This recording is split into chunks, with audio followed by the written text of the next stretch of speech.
Assalamualaikum warahmatullahi wabarakatuh. Perkenalkan, nama saya Armawati dengan stambu G201-21026.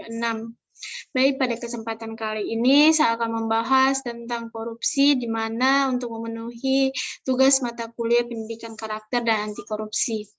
Dalam pembahasan materi kali ini, saya akan membahas 5 poin penting tentang korupsi.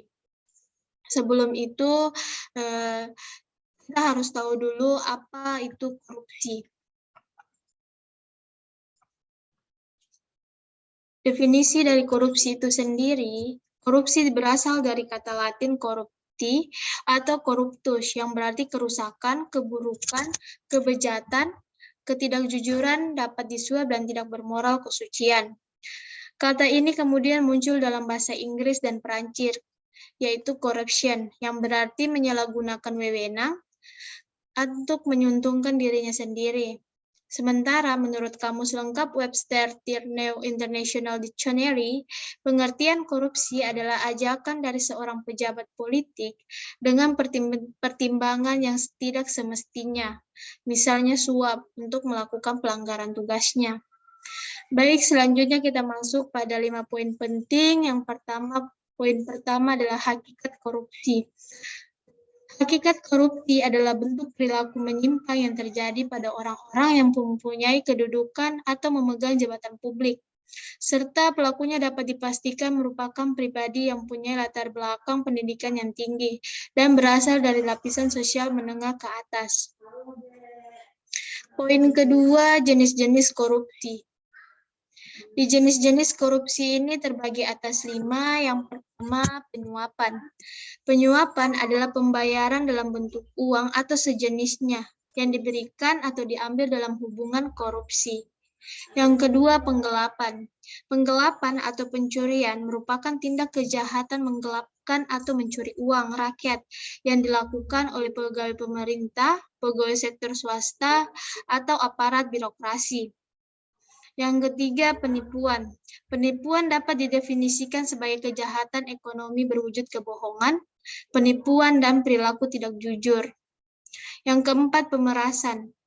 Pemerasan merupakan jenis korupsi yang melibatkan aparat dengan melakukan pemaksaan untuk mendapatkan keuntungan sebagai imbal jasa pelayanan yang telah diberikan. Yang terakhir, favoritisme. Favoritisme atau pilih kasih merupakan tindak penyalahgunaan kekuasaan yang melibatkan tindak privatisasi sumber daya.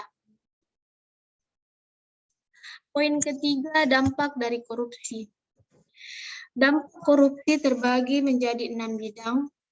Yang pertama di bidang ekonomi, yaitu penurunan produktivitas, menurunnya pendapatan negara dari pajak, meningkatkan hutang negara, menurunkan pertumbuhan ekonomi dan investasi, meningkatkan kemiskinan dan ketimpangan pendapatan. Di bidang pemerintahan itu sendiri ada etika sosial mati, birokrasi tidak efisien, hilangnya fungsi pemerintah. Di bidang hukum ada peraturan perundang-undangan yang tidak efektif, hilangnya kepercayaan masyarakat terhadap negara. Selanjutnya di bidang politik. Dampak korupsi yang ditimbulkan di bidang politik itu sendiri, pemimpin yang koruptor, publik tidak percaya lagi dengan demokrasi, dan kedaulatan rakyat yang hancur. Di bidang pertahanan dan keamanan ada kerawanan pertahanan dan keamanan. Yang kedua, garis batas negara yang lemah. Dan di bidang yang terakhir ada lingkungan. Dampak yang ditimbulkan yang pertama kualitas lingkungan yang rendah dan kualitas hidup yang menurun. Selanjutnya masuk di poin 4, yaitu nilai-nilai anti korupsi. Nilai anti korupsi terbagi atas 9. Yang pertama ada kejujuran. Jujur ialah merupakan salah satu yang paling utama dalam anti korupsi, karena tanpa kejujuran seseorang tidak akan mendapat kepercayaan dalam berbagai hal, termasuk dalam kehidupan. Yang kedua, kedisiplinan.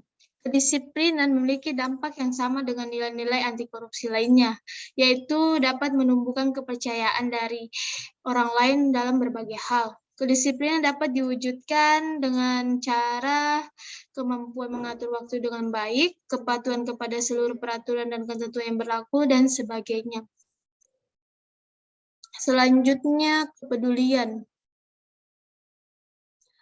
Kepedulian berasal dari kata peduli, adalah mengindahkan, memperhatikan, dan menghiraukan.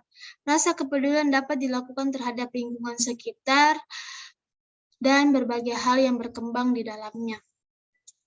Selanjutnya, bertanggung jawab. Kata tanggung jawab adalah keadaan wajib menanggung segala sesuatunya. Seseorang yang memiliki tanggung jawab akan memiliki kecenderungan menyelesaikan tugas dengan lebih baik. Seseorang yang dapat menunaikan tanggung jawabnya sekecil apapun itu dengan baik akan mendapatkan kepercayaan dari orang lain. Selanjutnya, kerja keras. Bekerja keras merupakan hal yang penting guna tercapainya hasil yang sesuai dengan target. Akan tetapi, bekerja keras akan menjadi tidak berguna jika tanpa adanya pengetahuan.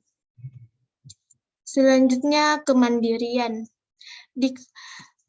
Kemandirian berasal dari kata mandiri, berarti dapat berdiri di atas kaki sendiri. Artinya tidak banyak bergantung kepada orang lain dalam berbagai hal. Kemandirian dianggap sebagai suatu hal yang penting harus dimiliki oleh seorang pemimpin, karena tanpa kemandirian seseorang tidak akan mampu memimpin orang lain. Keberanian. Keberanian dapat diwujudkan dalam bentuk berani mengatakan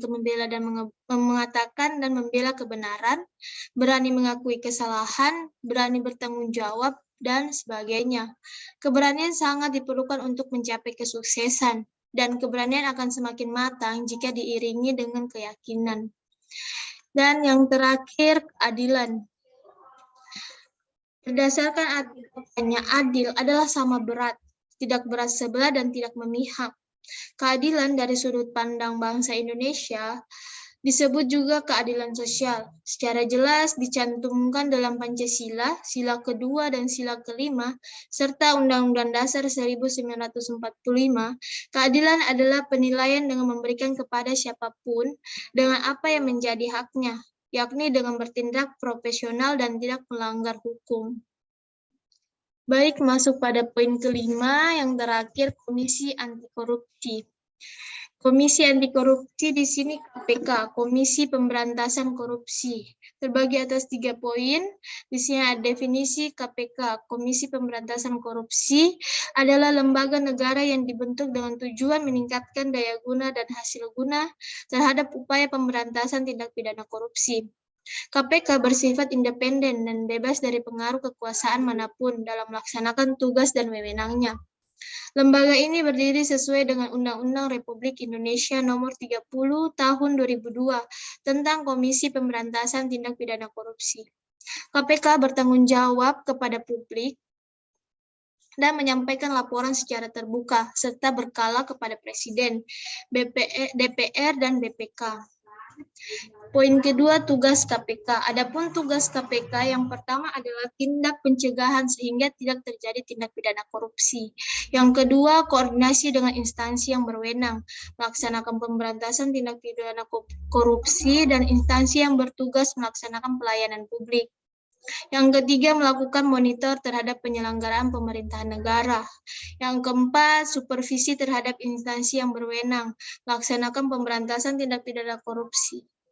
Yang kelima, melakukan penyidikan dan penuntutan terhadap tindak pidana korupsi. Dan yang terakhir, melakukan tindakan untuk melaksanakan penetapan hakim dan putusan pengadilan yang telah mendapatkan kekuasaan hukum tetap. Selanjutnya, poin ketiga, wewenang KPK. Selain memiliki tugas khusus, KPK juga memiliki wewenang tersendiri. Tentang wewenang KPK terdiri atas yang pertama, menetapkan sistem pelaporan dalam kegiatan pemberantasan tindak pidana korupsi. Yang kedua, meminta informasi terkait kegiatan pemberantasan tindak pidana korupsi kepada instansi yang terkait. Yang ketiga, melaksanakan dengan pendapat atau pertemuan dengan instansi yang berwenang dalam melaksanakan pemberantasan korupsi. Yang keempat, meminta laporan instansi yang berhubungan dengan pencegahan tindak pidana korupsi. Baik, sekian pembahasan pada hari ini.